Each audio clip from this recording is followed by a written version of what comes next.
Hey everyone, welcome back to another episode of The Field Between, a podcast for you by us. My name is Ahmed. I'm Yasmin. And what are we talking about today? Mamdani Mubarak. Oh, that's right. Yeah, he won. He won. I could not be more proud. It's honestly almost, I feel cringe how much I am excited. The minute he takes office, it's everyone's job to hold him accountable. No one's perfect. I'm sure he'll disappoint in some ways, but I'm just so proud. I'm so excited. I feel like he ran such a great campaign. Yeah, it's really cool to see. I feel like it's such a good sign to show that you can run on more leftist politics and that you can't just critique the status quo. I mean, you have to run on something, you know, and he ran on clear policy proposals from free bus fare to childcare to higher taxation on the rich. He had just had so many really strong, specific proposals. Yeah. And it was just I felt so proud as someone who was born and raised in New York to just, Cuomo just was insanely Islamophobic, not surprisingly, but it just was really nice to see that and all of the billionaire funding didn't sway the election. Yeah, it's kind of hilarious how much money they spent. It's crazy. To no avail. I think Zoran did run a near perfect campaign on things of substance and things that matter to New Yorkers. I think it's significant that someone who was even the slightest bit critical of Israel and, was willing to uphold international law in terms of saying he would arrest Netanyahu if he came to New York City. I think that marks a real shift in U.S. politics. And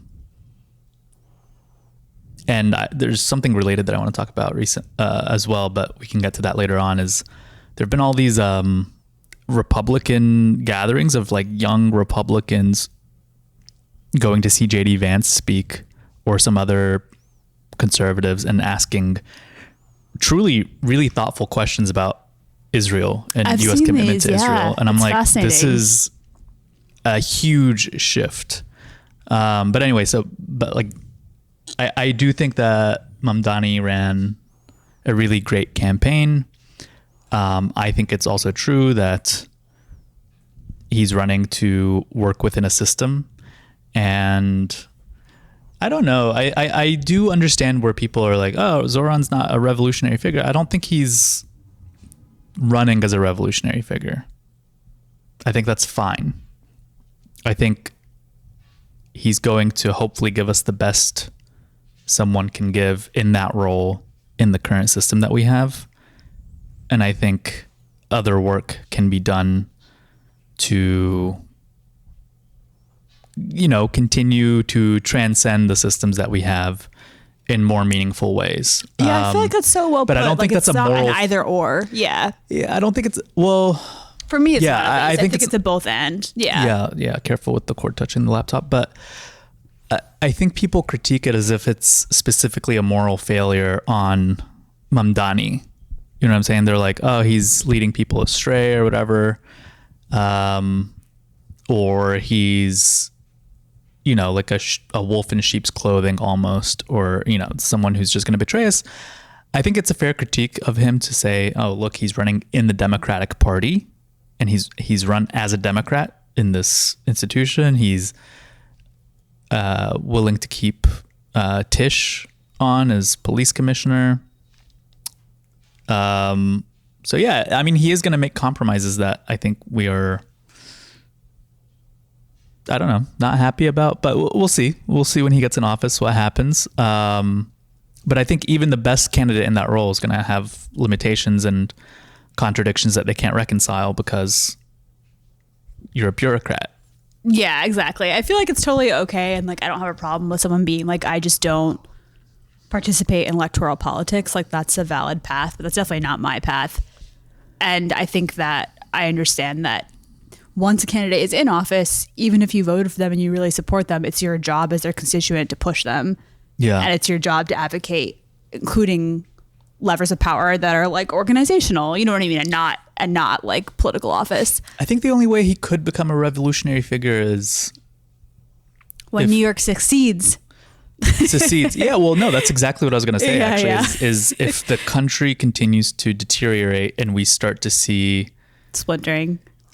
in terms of the rise of municipal power and attempted like federal occupation, and that will bring things to a head in a way that I feel will break the current dynamic between city government and state government and federal government. I think we both have kind of felt that that's definitely possible for a while. I mean, that kind of thing, I feel like it's impossible to kind of put a timeline on it, but it's a very big country and it's rapidly fracturing. So it wouldn't be shocking if like towards the end of our lifetime that happened.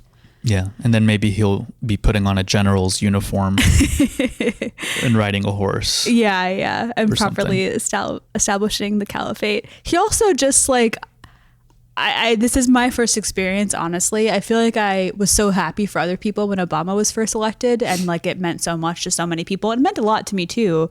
But obviously I think in like in a different way than like people who are African American. And then I know a lot of people, including myself, were really disappointed by Obama as time went on. And I hope we don't have the same feelings about Mamdani. But I hope he doesn't do drone strikes. yeah, I hope he doesn't do drone strikes on New York. That'd be in bad form. Yeah. He talked to like this really important organizing thinker, Marshall Gantz, is that his name? I don't know. He's at the Kennedy School at Harvard, but he's done a lot of really interesting campaign work and various movement work. And his main piece of advice was to not abandon the organizers that got him there the way Obama did, which is kind of like rough as hell, given that Marshall used to support Obama. But yeah, I think that was good advice. Yeah. But I was going to say, I mean, the representational politics of this, like, they're not even politics. It's just like pure representation do mean so much more to me than I care to admit. Like, it just is so cool to have grown up in New York and to like see this and to see someone who like just like viewed the city's diversity as an asset and like really truly embraced it and really truly like embodied it and didn't try and like put himself in a box. Yeah, I know. Again, like it is really corny and cringe. I feel cringe, but I've just been like consuming hours of content. I find it like so hopeful and so happy and so uplifting. Interesting. Yeah. Yeah, I feel like for me, the representational aspect of it is... I mean, I cried when he was elected. Jeez. Okay. I like sobbed, but I definitely teared up. Like, I mean, we went to bed at like 9, but I woke up, scrolled and cried. Yeah. I knew he was going to win. For me, the thing that I'm excited, like actually the representational aspect of it for me does like absolutely nothing for me. I mean, I think he aesthetically ran a good campaign just based on design and stuff like that. Yeah. It looks good on screen, but to the extent that he speaks about redistributing resources, right? Yeah, no, I'm down for that too. I mean, like, I won't say anything that hasn't already been said a million times, so I won't like wax poetic, but it is cool, like how much he embodies. I mean, even like his wife, like together, it just seemed like such a like wonderful representation of like so much that New York has to offer and so much that like in a better world this country would have to offer. That's a two-sided thing though. It's a double-edged sword, right? Because this is why I want to pivot out, well, you know, no, it's fine, right? Like, but for me, Let me fangirl. I prefer to pivot away from his identity, because I know. if he fucks up, then it's going to be, oh, look at this like brown Muslim socialist communist mayor, whatever. But there's never positive, like, I don't know, like this is the first time I remember. I mean, Rashida Tlaib, there have been really amazing people, but Ilhan Omar, I feel like I haven't seen such a positive role model that like my life intersects with in so many different ways. You know, I mean, he's South Asian. He's like, but it's not just like, it shows how complicated South Asia is and how diverse. Like his mother's Hindu, his, you know, father is Shia. He's Shia. I mean, he's not even like a Sunni Muslim, but he won the support of like Muslims all across New York. Yeah. That threatened to be a disadvantage at some point. Barely. The Cuomo campaign late in the dangerous game. For Sunnis. Like he was so late in the game on that. Yeah. People one were of your saying friends he probably pointed that just out. like he probably just looked up Islam and found out that there was a difference between Shias and 100%. Sunnis. Actually, your friend pointed this out, and I think she was so right about this. She was just like, if he was less Islamophobic, he would have realized this could have been a wedge issue earlier. But I mean, I don't know how they. I don't think it ever actually would have been. I don't think it could have been. I agree, but he could have like used that tactic earlier in the game if he realized that there were different types of Muslims. I don't think it could have ever been. No, successful. I agree. I mean, and I mean the he's dangerous for Jews barely worked on some people. Right, and even that, right, like, is such a watershed important moment. I mean, yeah, I don't know how they like do this polling data or like what's this based on, but like I've seen numbers of like 92% of Muslim New Yorkers like voted for him, which I believe. Probably just exit polling. Yeah, I guess, but it's kind of tricky because like, would they look at us and know we're Muslim? You know what I mean? Like, how are they ask people? I guess as they're asking. leaving the poll. That's true. That's probably better than like guessing. Exit polling. Yeah, I don't think. Yeah, I had such a knee-jerk reaction. I was super offended by like reporting that was saying, "Oh, look at the interfaith family." Because I thought they were saying that because he was Shia, but then I didn't realize his mother was Hindu, and I was like, oh, that's why that makes sense. Yeah. I was like really offended for a hot second. Yeah. Last Mamdani fangirl thing, but I just like am so over the Times. I like grew up like with us having the Times in the house, and I still listen to the Headlines podcast every day. And I actually like scroll the Times quite a bit. Like I try and do that instead of going on social media. So I read a large portion of the paper every day, or at least the sections that interest me. And I listen to The Daily, which, you know, I'm sure people are familiar with. It's like the most popular news podcast. And they had this episode called Trump's Bad Week, which is the night after the election. These motherfuckers, 37 minutes and 57 seconds. All they said about Mamdani, I kid you not, was a 10-second blip. He won. What did the guy say? He said something like, oh yeah, Mamdani won, but people overstate the importance of the New York mayoral race. Oh. They talked about the Georgia Public Service Commission flipping 2 seats for like 10 minutes. I was That's like, crazy. You fucking assholes. Like, I just like, that's the other thing. I feel like there needs to be a reckoning. Like, New Yorkers think that they're immune from some of the sort of like, I don't know, like obviously the New York Times is not like red, but that kind of just shows that the rot is also within blue institutions, right? Like what does it even mean to be a blue institution when you're the paper of record and you co-signed the Iraq war and then you co-signed the genocide of Gaza and now you're like ignoring the first fucking Muslim mayor? It just was like so upsetting to me. I was so irritated the whole time I was listening. I still listen because I think it's so interesting, just like how out of touch they are. And look, the Times has such good, I mean, in some cases they have such good in-depth reporting because they have like the money compared to local papers, and they, you know, like Mona Chalabi, who you introduced me to, who I'm now a huge fan of, has spoke about this really eloquently. Like there are things the paper does well just because of its access to resources and its name. But I just thought that was so obnoxious and like so upsetting. Yeah, that's kind of nuts for them to just be like, oh, well, it's one of the most important offices in the country. Yeah, it's the largest city in the country. Yeah. And he was polling at 1% like a year ago. It's an insane victory. It's crazy to not talk about it. Yeah. Especially like also Trump has like vowed to like, though apparently in private Trump thinks he's charismatic, which is funny. I think he said that in public. Has he? Yeah. I believe that. But yeah, I mean like Trump's bad week. Like this is not great. Like Trump hates Mamdani or like says he does. Well, also now suddenly it's not a big deal. Like they spent the whole run up to this talking about how it's, you know, potentially divisive for New Yorkers and he doesn't have experience enough.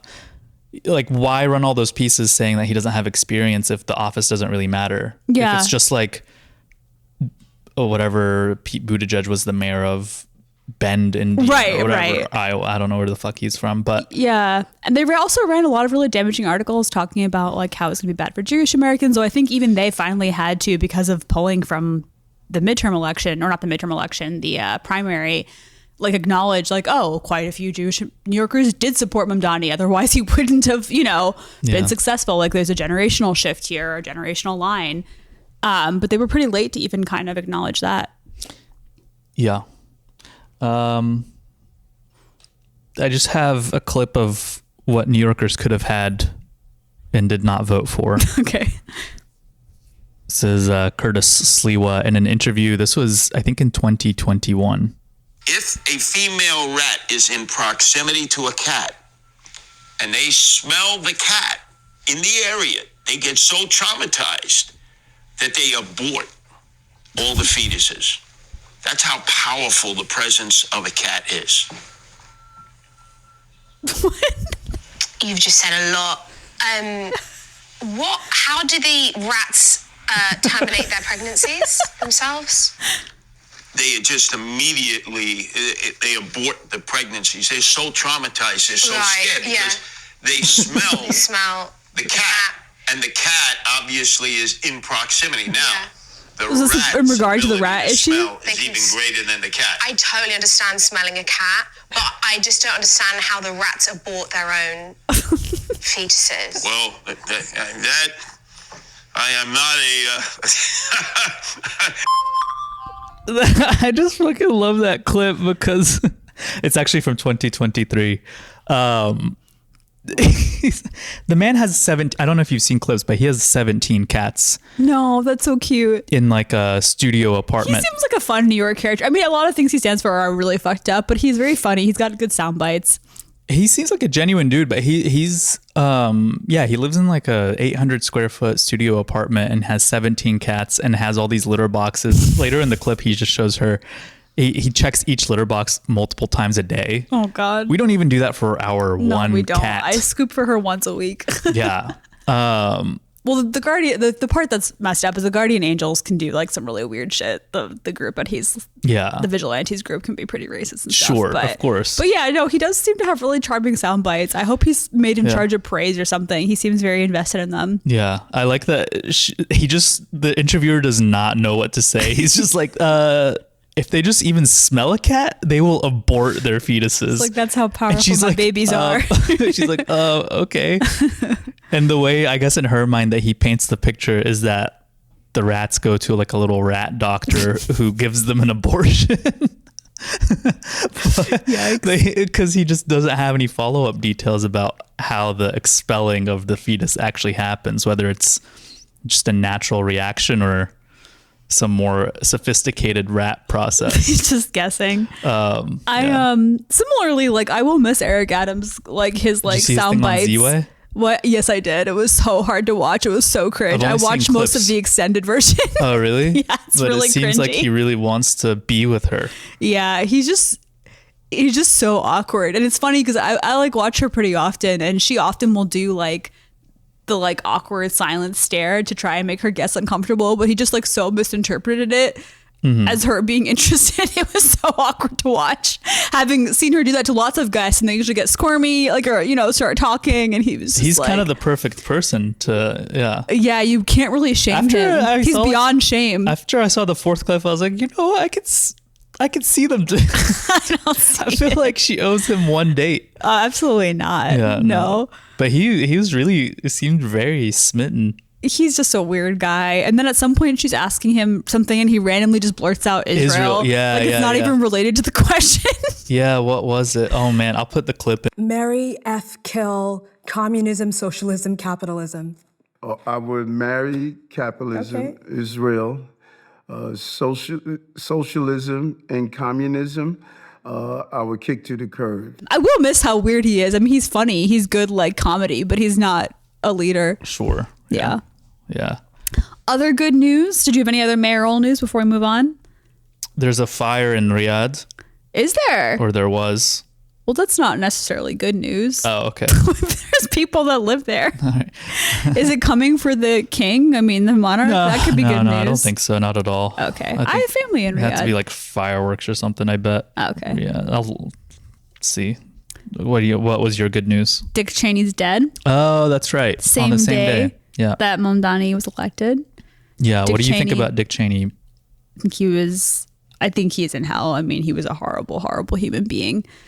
There was a Brown University study that attributed, just in Iraq, it's, 1 million people who died because of the Iraq War. But I think across all the wars in which Cheney was involved and really promulgated, it's around 3.9 million people died and several million displaced. And that 3.9 was like direct, and like there's millions more that are indirect from like infrastructural damage, from lack of access to food. Yeah, no, it was really upsetting when he was like vaguely being rehabilitated in the media because he was anti-Trump, and it was like, so what? Like, he's a war criminal and a ghoul and an awful person. Yeah. Wow, you've rubbed up on me. I don't think I ever said ghoul before.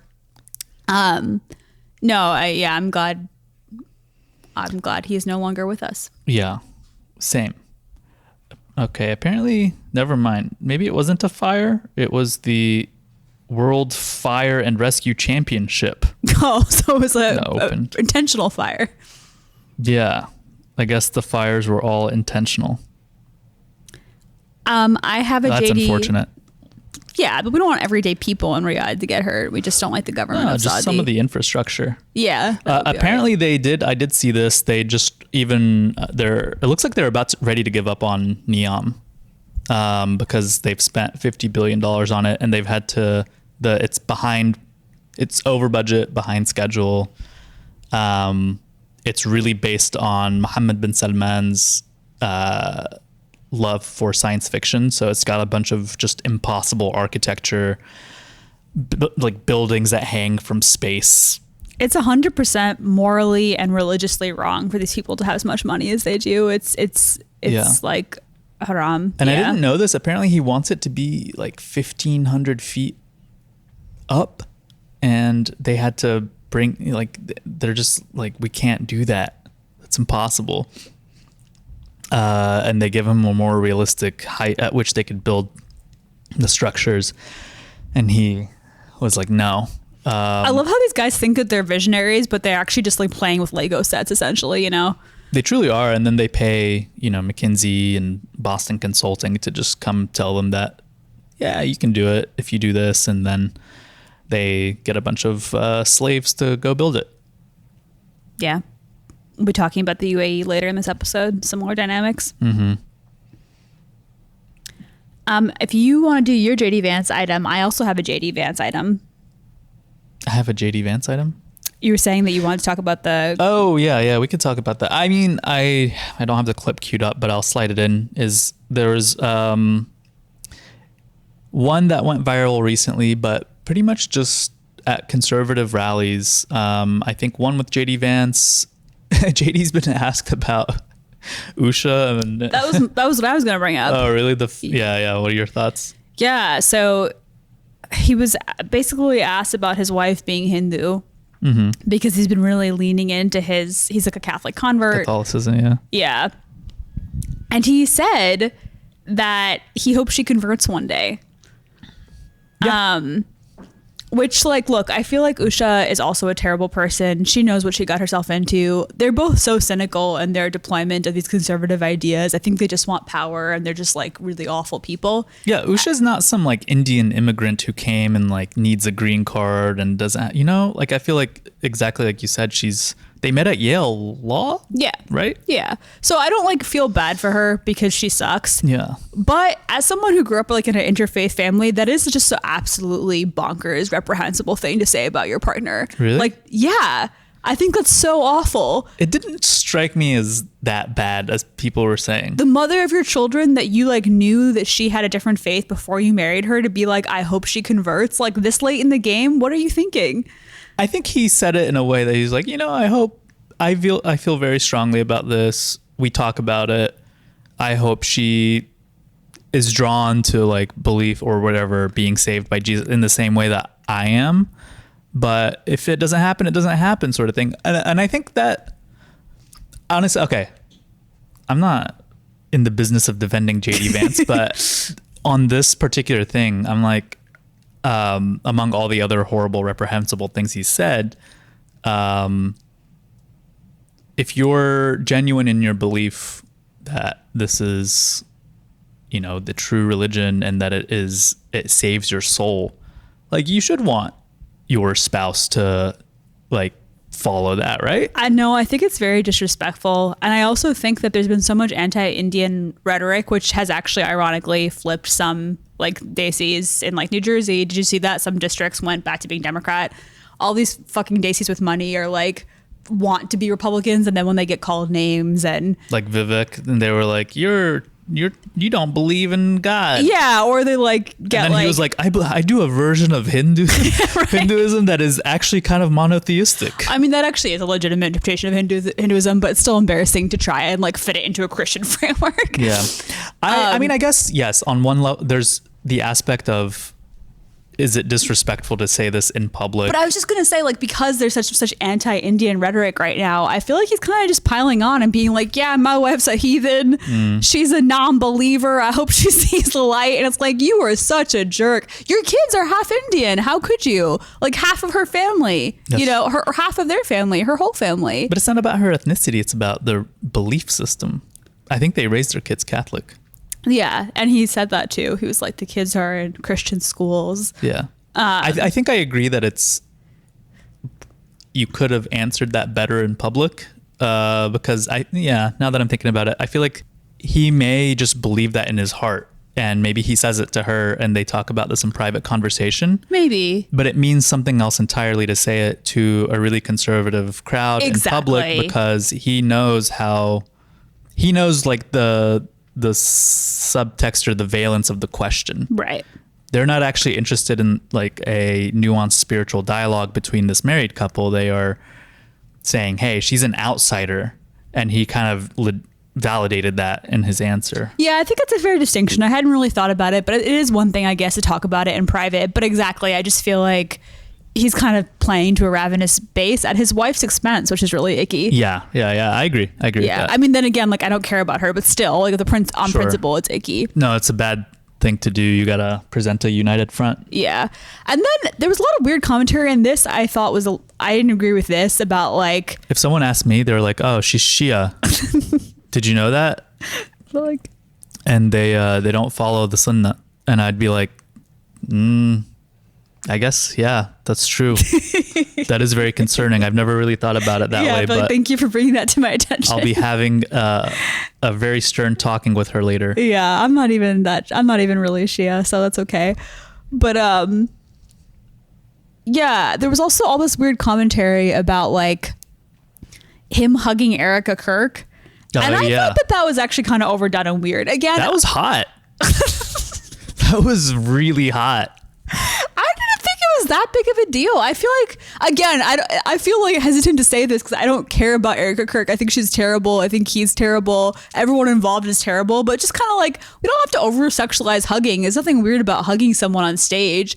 I thought it was kind of mean-spirited to be like, also like Erica's not mourning because she's wearing pleather pants. I'm like, people always make stupid arguments like that, or they'll be like anti-Trump and they're like, well, he's obese or he's fat. It's like, that's just the least interesting thing you could say about someone. It's not relevant in any way to the conversation. Like, she can be mourning her husband and wearing pleather. People just hate women. I was just like, I mean, again, I think Erica is not a great person and really has bad things that she wants to do to the country, but I don't care what she's wearing.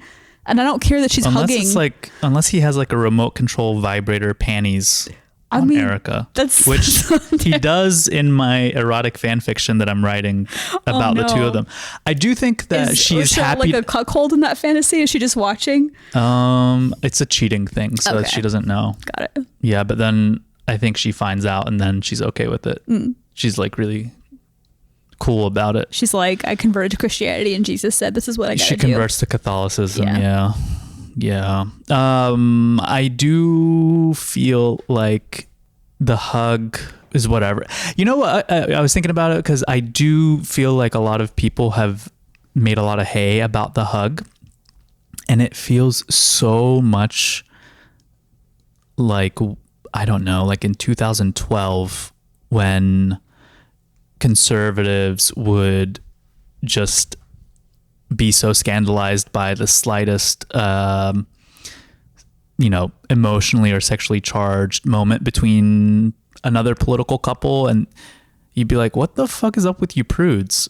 It's just two people, right? I was going to say, it feels very like undergrad MSA. Like, it does. It feels a lot like that. Don't hug, be careful. But at the same time, just from the clips that I've seen of Erica talking, I get no sense of genuine mourning of her husband, I feel like she's really happy that he's gone on some I level. wouldn't say that. I mean, look, she believes she's got a divine mandate. These people are like religious extremists. She believes that she's going to lead, she believes that he's a martyr. So she's probably proud. Maybe. Yeah.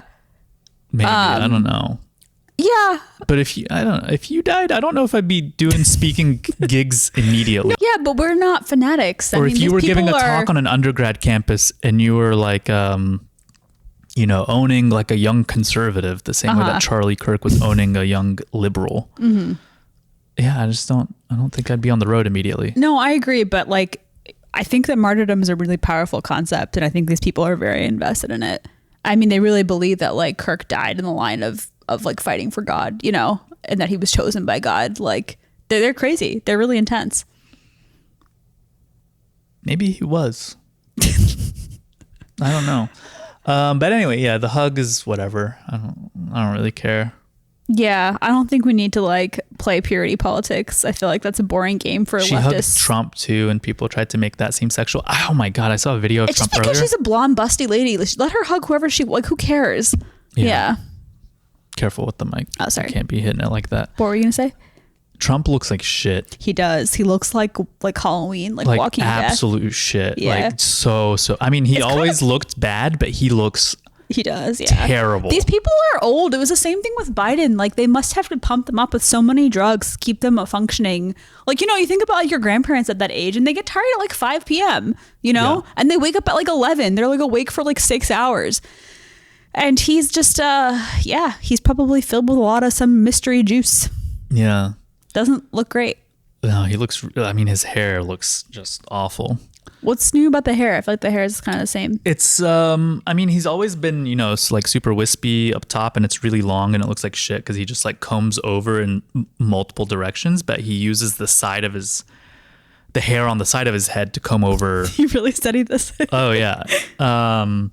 But now, I think it's been happening for a while, but the hair on the side of his head that he was really relying on giving himself some volume is now just gone. Like it's going. It's really thin and it's graying. So it's like it doesn't come out as much. So it doesn't give it that rounded look. It looks really bad. His hands also are just like very decrepit and creepy. I don't know what's going on with that. I don't know. I haven't been looking at those. They're weird. Look at them. Okay. Yeah. All right. I got one more item. Do you have any more? You want to go first or you want me to go? No, I don't have anything. Why do you sound so sad, baby? You had good stuff. No. Why are you sad? I'm not sad. I'm fine. Okay. You sound sad. Yeah. Well, this is a sad item. Okay. ICE obtains access to Israeli-made spyware that can hack phones and encrypted apps. This is a Guardian article. ICE is using like technology that was developed in Israel to surveil and track immigrants. I thought that was already happening. It was, but they have gotten like more advanced technology from. Is it Pegasus? What is it? Paragon. Yeah. Paragon. Yeah.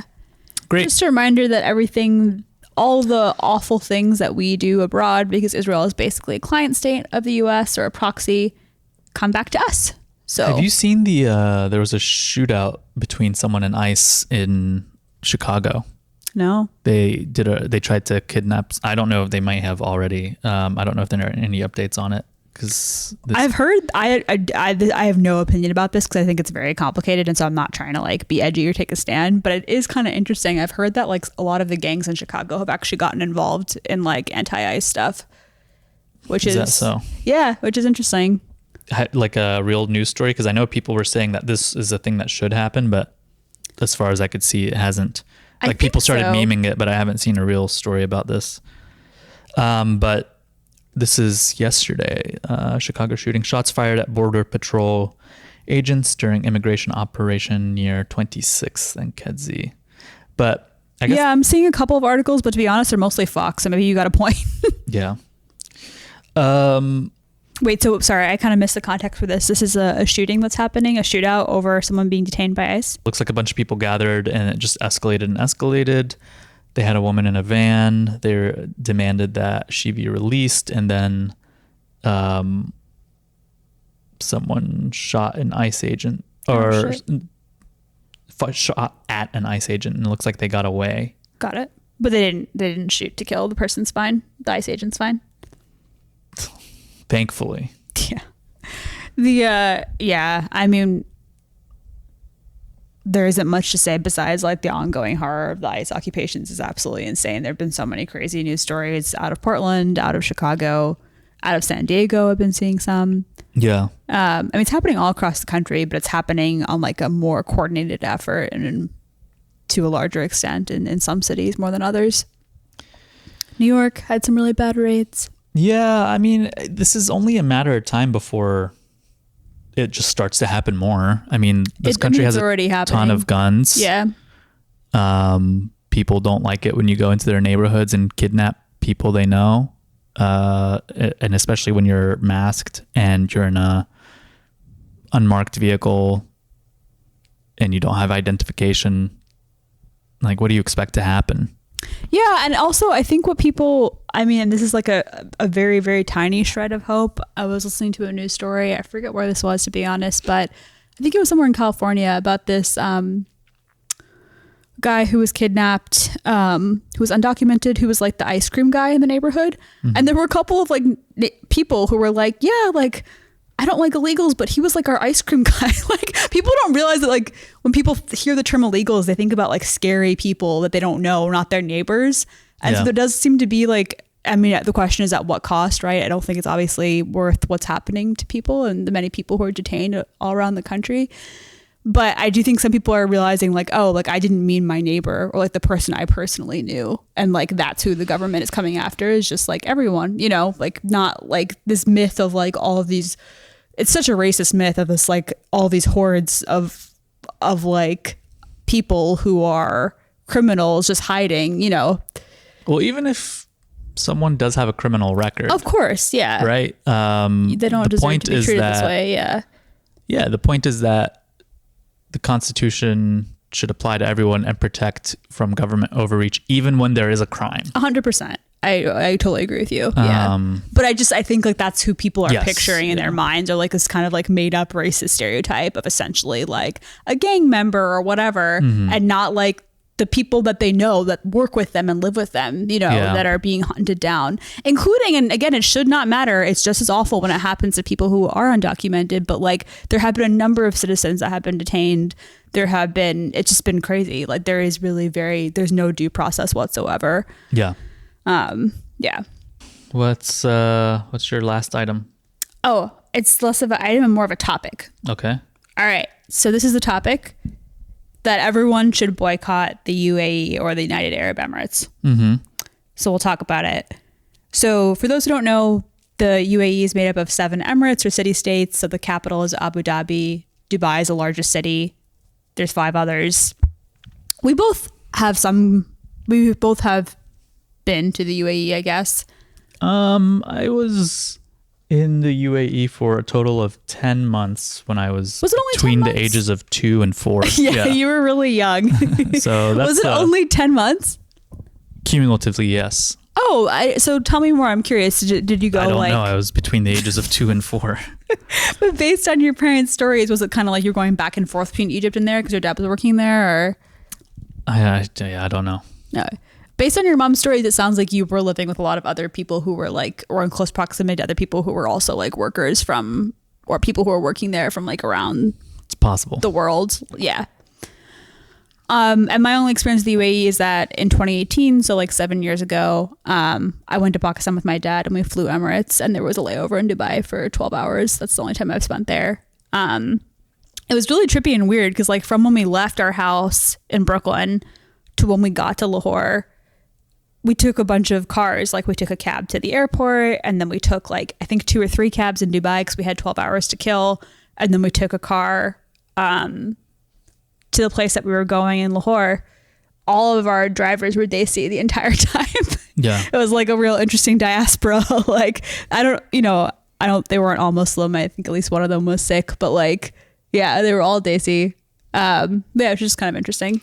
I spent a lot of time watching Ultimate Airport Dubai. That's true. That is your main Dubai crossover. Why'd you stop watching that? Because the later seasons just stopped showing you the behind the scenes of all the airport, like all the different weird niche things that you don't think to dive deeper on, or that you'd be interested in diving deeper on, and it really just focuses on the scandal of the security line. Yeah. So it's them, catching quote criminals and people who are smuggling stuff. And you were more interested in the operations. Yeah. Yeah. That was so cute when you were watching that. It was like the most random thing I've ever seen you get into. Yeah. I think ever. Mm-hmm. Yeah. So I understand that a lot of nations, like just thinking about like why to boycott in general, a lot of nations across the world are implicated in negative things. And I get that. And I also understand that because of the structure of like the global economy, that there are laborers from South Asia and the Philippines that obviously can't afford to boycott. Yeah, hold on. Before we do this, let me check where the UAE is on our list of downloads. Tell us. In the last 90 days. Do we have any UAE listeners? I know we've got some listeners in Saudi. We don't. So, okay, we'll feel free to proceed. Okay, we cannot. Saudi Arabia is actually up there now. We'll probably never be able to go, which is fine. I have no desire to go, but yeah. By the way, I hope people know this. For every country that we talk about, I think this is obvious, but I feel like it's bears repeating. Like we're talking about the people and no, we're not. The race. I've met lovely people from Saudi. I just hate their government. Oh. Yeah. Okay, so I was going to say, I get that, like, I still think it's important to do targeted boycotts, especially of nation states that have committed especially heinous crimes against humanity. And I think that it's especially important for Muslims to boycott Dubai because it's been very much a kind of like Disney for Muslims kind of image, or like Vegas for Muslims kind of image. And it's really kind of been sanitized in the public, especially amongst like kind of influencer culture. There are a lot of Muslim influencers in Dubai who are like, oh, I moved here because it's like so easy and so clean and whatever. And their comfort there is built on a lot of oppression. Yes. Yeah. So do you agree that we should boycott Dubai? Which basically I think means like don't fly Emirates. Yeah. I think the entire Gulf. Yeah. The entire Gulf. Sure. I wouldn't go that far. I don't know enough to say that, but I would say certainly the UAE. Okay. Yeah. So, okay, reasons to boycott the UAE. The first and most obvious one is that the UAE backs the RSF militia, which is carrying out a genocide in Sudan. So the RSF grew out of the Janjaweed militia, which previously committed atrocities in Darfur and Sudan in 2003. So if you were kind of familiar or remember that, this is the same kind of group, or this is the sort of outgrowth of that group, the second iteration. And they seek to ethnically cleanse non-Arabs and also non-Muslims. And we'll link in the show notes some folks who are an expert in Sudan who can do a better job explaining this than us. Yeah, and I think especially the kind of like ethnic cleansing of non-Muslims makes this a really important issue for Muslims to kind of see a stake in. Is it non-Muslims or non-Arabs? It's both. Yeah. And there's overlap and differences in those categories. So like there are people who are non-Arab who are Muslim, but there seems to be kind of like an almost, and again, I'm not an expert in Sudan, but there seems to be kind of an almost ethnic-based association between Arabness and Muslimness, which is problematic and not true, obviously. And then the Sudanese armed forces have also committed atrocities. And again, we're going to link people to follow in the show notes. But the RSF is really kind of the main perpetrator of this latest round. Sudan is facing the worst famine in the world right now, including Palestine, which is just like incomprehensible to think about, that it's the worst in the entire world. Yep. There's hundreds of thousands of children who have died of malnutrition. And within the last, I think it was 2 weeks ago, the RSF reached a new high in committing mass atrocities in a city called El Fasher. And it's just too gruesome. We're not going to get into details, but you should feel free to look into it. But there's satellite imagery of like mass graves. It's really, really awful. Yeah. And how does this link to the UAE? The UAE is directly giving weapons to RSF. So the RSF is entirely funded by the UAE. And in return, the UAE gets gold. So all this kind of like glitter and glam and just like this disgusting opulence of like these massive, massive jewelry stores, including at the damn airport, but all across the city, is like entirely coming from Sudan.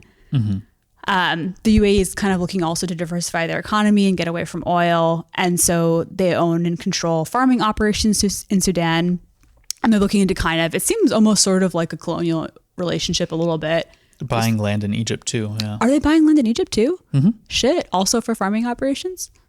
I don't know, maybe tourism, but they are buying like coastal lands. Yeah. Damn, that's crazy. Yeah.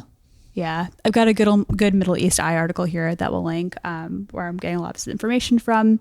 But yeah, so I mean, and I think I have two feelings about this, about like why are people not talking about Sudan as much as Palestine, especially in the US? Mm-hmm.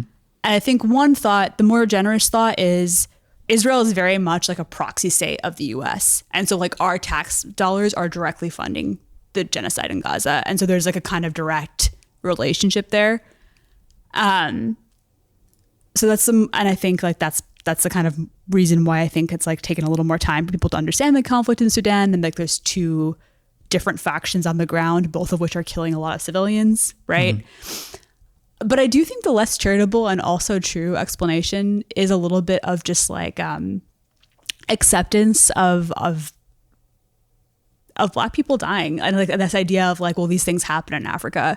Mm-hmm. I do think that's part of it, even though I feel awful saying that, and just a sort of idea of like, well, like this has been happening for a long time. Like 2003 is not a long time. I remember the first genocide in Darfur. Like I was in middle school. I remember people talking about it.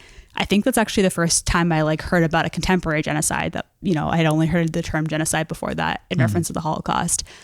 I just, no kind of mass atrocity should be, I mean, this is so obvious, but no kind of mass atrocity should be normalized. And again, I do think that there is kind of a faith-based connection here with just like how much Dubai has kind of been Disneyfied and glamorized, that like a lot of Muslims should feel kind of a moral pull towards undoing that association. Yeah. I mean, and yeah, they are interlinked in a way that feels maybe a step too abstracted for your typical American person, right? But the US, through normalizing, moving the embassy to Jerusalem and then doing the Abraham Accords and trying to get all these Gulf states to normalize relations with Israel, is very much linked to the fact that Dubai is, in a position to be able to fund this paramilitary force that is going through and ethnically cleansing villages in Sudan, because it has just normalized genocide in the region. It's raised, Emirates' like stance, I guess, in terms of like the West, and where they're in the West's good graces. And as long as they're willing to normalize relations with Israel and make sure that Israel's safe, then, Emirates can just do whatever it needs to. And in fact, the fact that they are exploiting Sudan while killing people is only putting them in a better position to be able to bribe the US more, in terms of being able to get them to just do the minimal things that ought to be done with regard to Palestine, etc. So just to kind of reiterate, because I think that's such a good point, and to like spell out more clearly for our audience, you're saying that the UAE has been used as a pawn by the US in some ways, or no, I don't want to say a pawn because they're fully complicit and aware of what they're doing, but their normalization of relationships with Israel has made them valuable asset to the US, and is also part of the reason why probably the US is overlooking the genocide in Sudan. Yeah, I think that's a good point.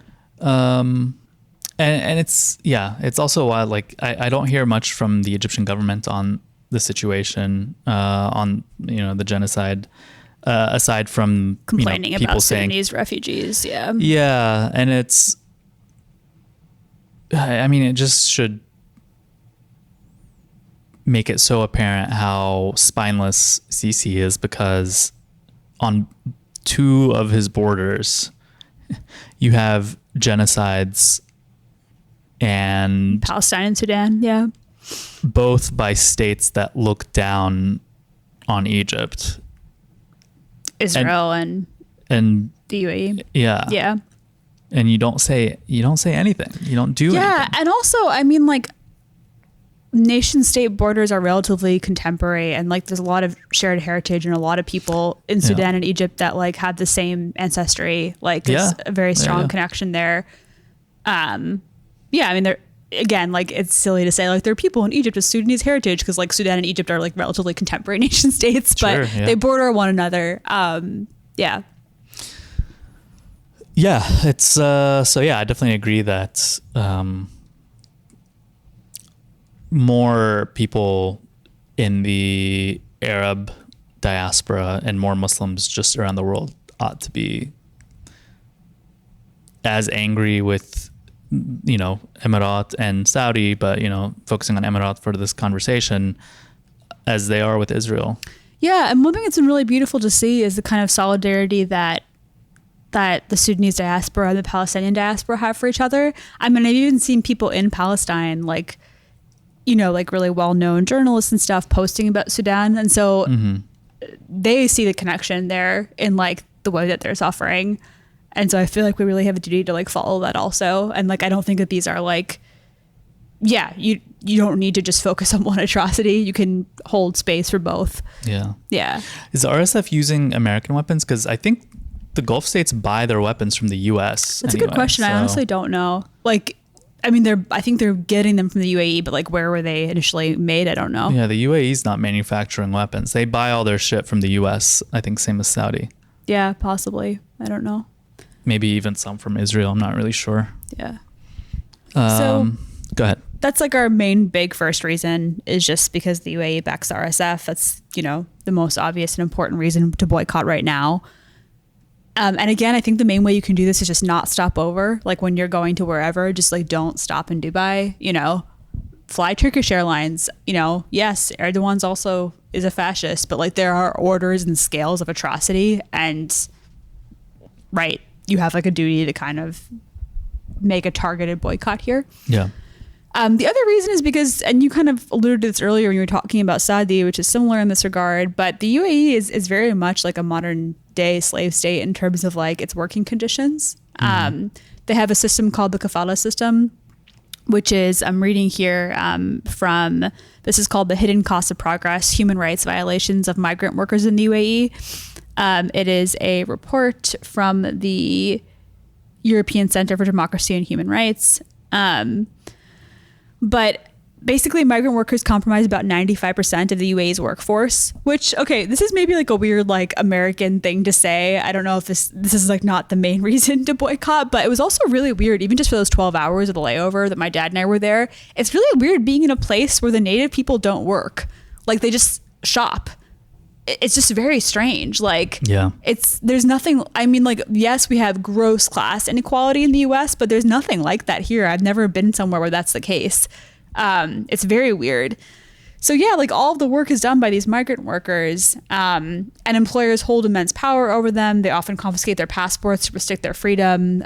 There's been like a ton of different abuses that have come out of this system. There have been some attempts to like reform the system, but migrant workers are really still like very vulnerable to exploitation. And these people are like poor. And I think it just kind of also, we live in such a global economy that we have to think about what safeguards look like everywhere, you know? And for you to have this kind of nice glitzy vacation, it's really icky and weird that there are like all these people, the poorest people in the world, that are working to make that happen. It's just very dystopian. Yeah. And again, I understand that like capitalism is bad and it's bad everywhere, but I do think there's something kind of uniquely weird about the kafala system that is worth targeting. Yeah, I mean, if you watch the Ultimate Airport Dubai, there are some. I mean, this show's on the Disney streaming service, and I think I've talked about this before. We did an episode on it, but they kind of just indirectly captured all these human rights abuses, and they uncritically documented like a modern day slave system. Exactly like you said. I mean, on the Disney Channel, that's wild. On the Disney Channel. So there's an episode in which they are really rushing against time to try to build out and open this new concourse because the king wants to do a walkthrough of it, right? So that's the main thing they have to get done. And so they want to build a narrative around this that, the tension is, will they get to the finish line on time? And, because it's a Disney show meant for children and families and stuff, they want to present it as, oh, this will be a moment when the team really has to just rally together, and things might get a little tense, but ultimately they'll get to their goal together. But the reality of what they captured is you have all these British and Arab managers who, gather the team of Indian and like Bangladeshi and, maybe like some Filipino workers or something, none of whom speak Arabic or English. And they're just telling them, you're going to have to work 18 hours today because the king needs to do this walkthrough. Like, we just got to get it done. We got to get it done. And what they don't show, and what is probably very likely, is that these people had their passports taken away from them. And yeah, they just are working in this unbearable heat in a construction environment 18 hours a day. And, so they're just like standing around. They're like nodding their head. Okay, whatever. And that's crazy that it's presented in like a kind of reality TV format of like race against the clock. But it's like some of these people have no choice but to work overtime, and I'm sure are not getting compensated extra for overtime. And countries like the Philippines just got hit by a massive tsunami, right? Like huge tsunami. And, these countries, these Southeast Asian countries that are just more susceptible to just death and mass destruction from climate change, that has been brought on by, chiefly things like the oil industry and stuff like that.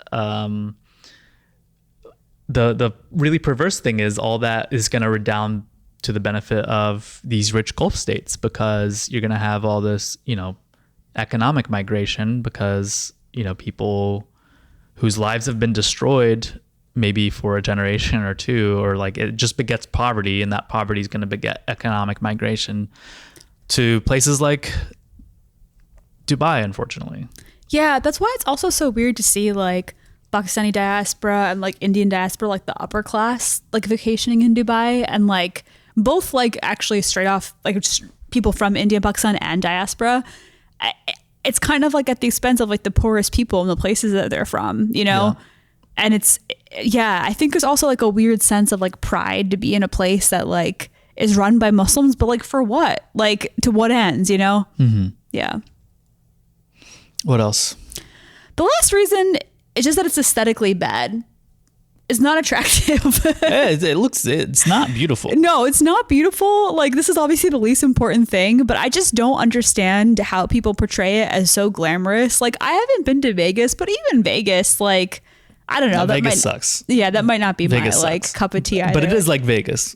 Yeah, but to have like a whole country that is trying to be like Vegas is crazy. Actually, I will say, Mamdani, after he won, there's a clip of him eating Dubai chocolate. Okay. And I'm like, that's a little fucked up. Don't come from my man. He didn't say Dubai chocolate out loud, did he?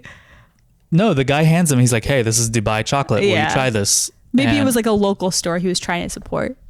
I don't know. He should have been like, this stuff tastes like shit. It's a propaganda campaign by the Emiratis to just... Also, like, kunafa is not unique to Dubai. You can eat kunafa and chocolate and not call it Dubai chocolate. Like, it looks terrible. It is essentially, it's gilded... I actually think it's a good idea taste-wise. I just don't like... I don't think it has to be attributed to Dubai. It's pistachio. It is, though. It's called Dubai chocolate. I know, but we could rename it. And they want people to associate Dubai with this luxurious, No, you're right. We got to treat. rebrand, but I will say that the idea of pistachio butter and roasted kunafa and chocolate is not a bad idea. It looks like shit. Looks terrible. That's your opinion. That's fair. That's my fact. That's your fact. Okay. Yeah. But yeah, the other aesthetics are just kind of like, it's just like a blaring Times Square in the desert. Yeah. It's not beautiful in a region that has a lot of natural beauty. Mm-hmm. And it's not sustainable climate change wise and otherwise. And there are a lot of beautiful places that have really vibrant Muslim communities all around the world that you can visit. Yeah. Yeah. Just kind of going back to the point of the link between the Abraham Accords and the RSF and Israel. This article is in Middle East Research and Information Project, and it is by someone named Bayan Abu Bakr, and it was written on October 20th. It's a really long article, so maybe I won't read the whole thing, but starts off, on October 23rd, 2020, Sudan became the third Arab-majority country to normalize relations with Israel under the Abraham Accords. I actually didn't know Sudan was included in the Abraham Accords. I didn't know that either. The deal between Israel and the civilian military Sudanese Transitional Sovereignty Council, TSC, formed after the Popular Revolution ousted President Omar al-Bashir on April 2019, was facilitated by the United Arab Emirates and the United States. A few weeks before the signing, the Sudanese businessman and former member of parliament, Abu al-Qasim Bortam, organized the delegation to travel to Israel and meet with Israeli organizations in order to accelerate the normalization process.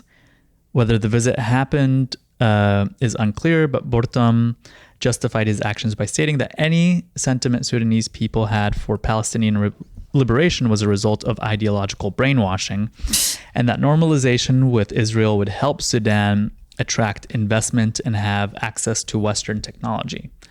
By securing Sudan's removal from the U.S. state sponsors of terrorism list, normalization would entice foreign investors. In his remarks, he echoed General Mohammed Hamdan Dagalo, otherwise known as Hemedti, then vice chairman of the TSC and head of the paramilitary Rapid Support Forces, who stated that Sudan, quite simply, needed Israel to achieve prosperity. It's interesting that they're not saying UAE directly. They did. They said that the UAE facilitated the normalization. Oh, okay. Yeah, that makes sense. Yeah. But they don't really need Israel. They need to support the UAE's mission of normalization. What's that? It said it's interesting because it's kind of like a roundabout thing, right? Like they need Israel because they need to support the UAE's normalization campaign so that then they get UAE support. Yeah, perhaps. But I think more so that they were like, oh, if we normalize relations with Israel, we'll get taken off this U.S. sponsor of terrorism list and we'll be able to get foreign investment and grow the economy. Yeah.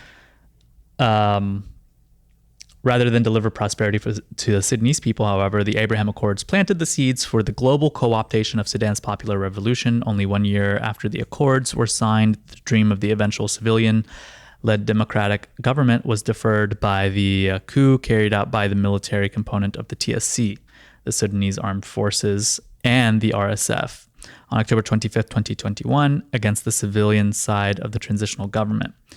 The eventual collapse of their military alliance on April 15th, 2023 led to the outbreak of the ongoing war between the SAF and RSF. So here it is. I mean, it's just, pretty plainly stated, a really direct link between UAE, the Abraham Accords, normalization with Israel, and support for the rapid support forces that are now ethnically cleansing Sudan. Yeah, that's really There's a lot more to the article. I'll post a link to it, but it seems very detailed and that's really thorough. helpful to point out. Yeah. And again, also it's helpful to see these intersections, and it's also worth just boycotting alone on the link also of the UAE supporting the RSF too. That should be enough for you. I have another story. Yeah. Did you know about this? The NYU Abu Dhabi campus used spy tech to repress activism. Did not know that, but that's not surprising. Yeah. This is another Emirates story? Yeah. Nice. Human Rights Watch found that UAE authorities aggressively restrict the rights and freedoms of expression. Well, real quick, anything else to say about the boycott thing, or this is part of it? This is part of it. I see. Continue.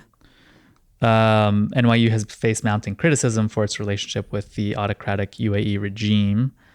I will say, what did they think would happen if they had a NYU campus there, though? Yeah, I don't know. I really wonder if anyone's done investigative journalism to see what motivated all these because Northwestern has a campus. I think Columbia has a campus. Oh, it's for sure. NYU. Like future business leaders will probably be working in the UAE. You think that's it? Or do you think that they just opened up, like they have a building that they say, hey, this is our campus, and then they get like $1 billion donation? Well, as opposed to what? As opposed to just opening up a real campus, and that they're really motivated by, we need a footprint in the UAE because I think we it think goes this is both the future ways. of education. I think also the UAE is funding it. And so like NYU just is happy to have someone give them money, you know? But are they giving NYU money to grow in? Yeah. Like, is it just going to the endowment, or is it only NYU has this money to build I don't know, Dubai but any campus? kind of money that is given to universities is typically Or given Abu with Dhabi. strings attached. You can dictate what you want it for. Yeah. Yeah. But you're right. Like, I mean, I don't know if you're going to have NYU Abu Dhabi, I guess you don't really get to fully say how it's run, right? I don't know. Well, the weird thing is that I think there's like they do journalism. Like, I think there's a journalism school or something there, something like that. That is and in this story, this is in The Intercept, it says journalist Sean O'Driscoll was deported from the UAE after investigating brutal labor practices endured by immigrant workers brought into the UAE to build NYU's Abu Dhabi campus. Oh my God. That's actually not funny. That's awful. But that is kind of like, yeah. Yeah. Right. Yeah. I don't know what they thought would happen. Wait, did NYU make a statement about that? That's kind of incredible. I don't think so. Another story headline, UAE gave $1 million to NYC Police Foundation. Money aided investigations. Guess who they probably spied on? Arabs and Muslims. Yeah. The ruling family, this is embarrassing for them. Okay. So it's The ruling family of one of the Emirates? It's two different families, and one of them is always president, and the other is always like vice president. Wait, I have a question. Each of the Emirates has their own like leader, don't they? And then they have like a conglomeration too. I think that's right, but I'm not really sure about to be honest with you, I'm not really sure how the Structure works. The structure is. All right, continue. So who is this we're talking about? The president, whose name is Mohammed bin Zayed Al Nahyan, his son, who is the heir apparent to the throne, Khalid bin Mohammed Al Nahyan. Where do you think he was educated? This Harvard? is the heir apparent to the presidency of UAE. Harvard. You think Harvard? Yeah. NYU? Columbia? One more guess. Columbia?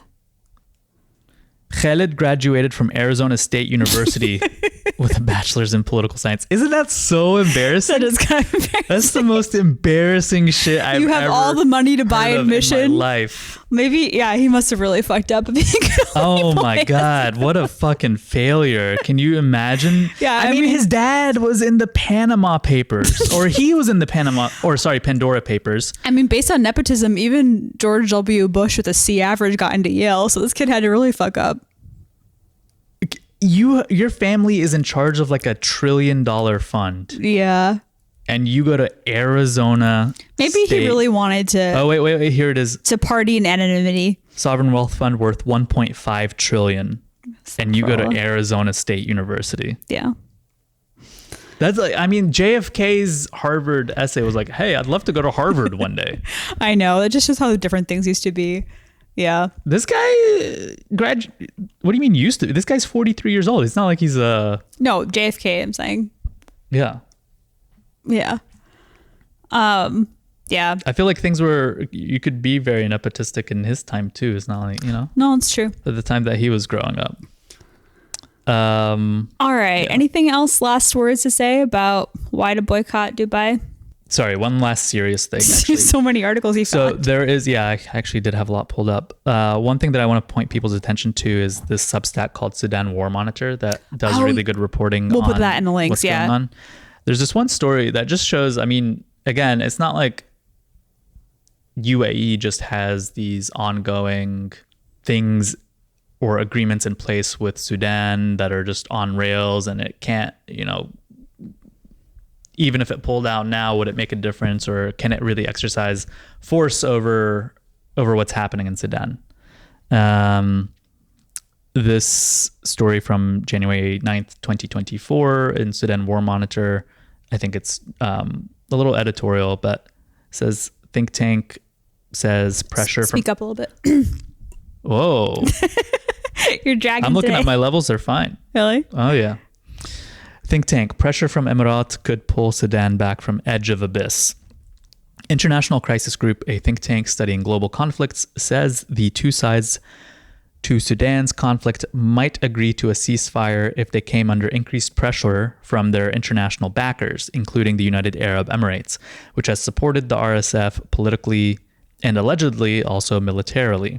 The policy group called for a major, coordinated, high-level diplomatic effort involving the outside powers that wield the greatest influence in the region, while noting that diplomatic efforts thus far are disjointed and so far a failure.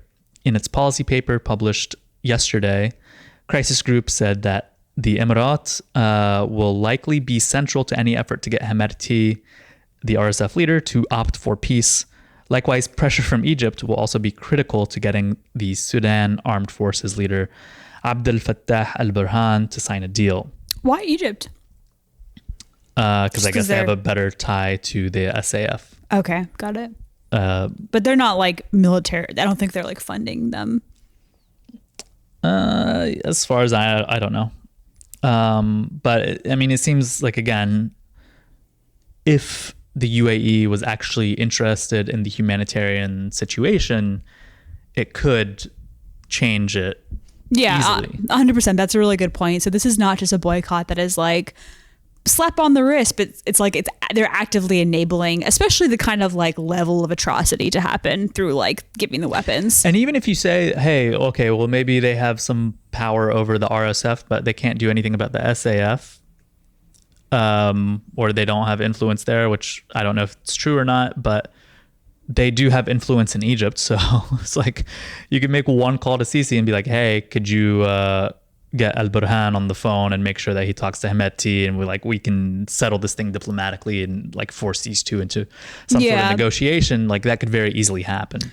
I think also to your point, like when you are kind of increasing the level of atrocities that one side is committing, that's going to like heighten both sides, right? I mean, when you're kind of like enabling new levels of war crimes to happen, it's just like a fight to the bottom. Yeah. And so if they were to withdraw their side of the proxy.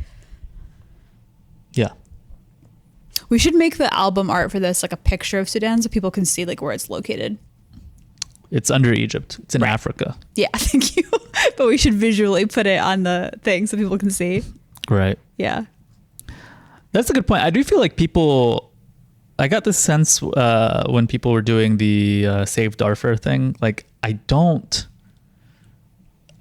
think that people geographically knew where it was located. Like Sudan is, and I think Egypt similarly, is just this abstraction in people's minds.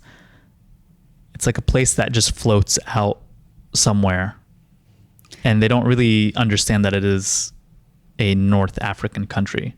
Yeah, I mean, we don't learn that much geography in the U.S. No. So, yeah, I think a lot of people also don't realize that Egypt is in Africa. No, they don't. Yeah. I think also because we only learn about things in past tense. I mean, you've had this experience. People only learn about like ancient Egypt. So they don't think about like, oh, where is Egypt in terms of like a real lived current day place. So I guess we're just leaving it off with we should have a BDS movement for Emirat. I think at some point we should also include Saudi. That's a harder one. Oh, okay. The other weird politics is that I think the son of that Arizona State son, or maybe even his dad, I think the guy who's currently president. Let me go to the Wikipedia. I found this really weird, is that one of their religious instructors, the president, the current president, his religious instructor as a kid was an Egyptian scholar, Islamic scholar, with connections to the Muslim Brotherhood. What's weird about that? Oh, yeah, that is a little surprising. You're right. Right? And then post-revolution, I mean, these guys are just, Muslim Brotherhood is a terrorist organization, and they've totally thrown them under the bus. And yeah, it's weird. Yeah, that's surprising. And they jailed people from the Muslim Brotherhood. Right. And the Brotherhood was like the only democratically elected government for like a very hot second. Mm-hmm. I know that also like associations with the Brotherhood really vary like regionally depending on country. But yeah, that's weird. But I think in Emirat, they're Banned. Yeah, no, I'm sure they are. Anyway, okay. We didn't do any personal updates. Do we have anything personal to say to the people as we close out? I don't. Ahmed made really good chicken. Yeah. And really good baguettes. I've been doing good work in the kitchen lately. Yeah, it's been nice. I made a good lentil soup. Mm-hmm. Guacamole. It's like suddenly winter. It's so cold. It happened out of nowhere. It's going to be freezing tomorrow. It's going to be like 25 degrees and it's going to snow. It might not snow anymore, but yeah, that's ridiculous. And I have to get up at like 6 a.m. and get on the train. Yeah, that's not so. You like taking the train though. That's good.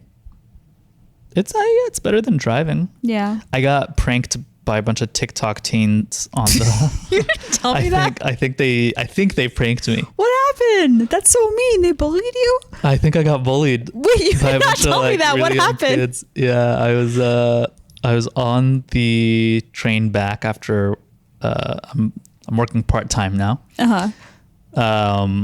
And I was on FaceTime with my sister.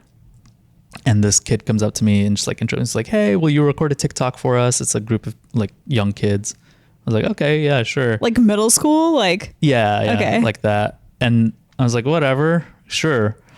And then she hands me her phone, but the screen is facing them. And I assume, oh, okay, whatever. I assume it's because they want to see themselves as they record the TikTok. Yeah, that's what I would assume too. But she kept like adjusting it in my hand or whatever. And then I was like, "Did you get what you wanted?" or whatever. Were they doing something like dancing? Or? So I think the camera was actually recording me. I think she put it in my hand that way because she wanted to record me. Because I think there's a trend of like people being like, "Hey, will you record this TikTok for me?" And then it's really just recording the person and they're supposed to look stupid. They look nice. That's such a weird trend. Like you're just doing something to be helpful. And then she like took the phone from him. She's like, "He doesn't know the trend." I was just God. I was like, okay. The TikTok brain rot is real. That's scary. But yeah, I think I'm probably just on some teenagers, like 11-year-olds TikTok looking like an idiot. No, but you look like a kind person. That's like a random thing to make a trend out of. Like, yeah, I don't know. All right. That's very funny. You did not tell me that. Yeah. Yeah, it's embarrassing. Oh, I'm close to finishing. I can't say what because I'm so behind where I'm supposed to be, but I'm close to finishing a very small goal related to the book. So that's exciting. That is exciting. It's like the first thing maybe not the first, but it's a thing I've ticked off, which feels good. Yeah. Almost. Got a conference coming up soon. Yeah, if I can go, man. I don't know. What do you mean if? The planes, like, you know? Planes. Yeah. If I can get in the sky, I'll go. If not, I'll just drive with you to Boston for Thanksgiving. But I would really like to go. I'm sure they have. If something happens with your flight, then we can just drive there. But I'm not going to force you to go that early. I mean, we could actually, if you're down. I think you're doing 2 events that weekend, though. Or you can take a train. I mean, we can cancel events. Oh, that's sweet. No, it's not that important. You don't have to do that, but it's important. You have important meetings. I do have one that's scheduled for Monday, which I'm excited about. So maybe we try to make that. I don't know. But yeah, anyway, hopefully I'll be able to go because I really love that conference. I love seeing everyone and I help put together panels and stuff. So yeah. But the whole plane situation is concerning with the government shutdown. And also people aren't getting food. So it's all concerning. That's also not good. Yeah. I hope the Democrats don't fold, though. Like, I really think the Republicans need to obviously negotiate. We'll see. Did you tell them that? No, I just thought it. I hope they get the message. Okay. Yeah, maybe call them up and say, "Hey, I don't know if this has occurred to you." Yeah. All right. Well, stay warm. Don't eat Dubai chocolate. Yeah, don't eat that. It's disgusting anyway. Bye.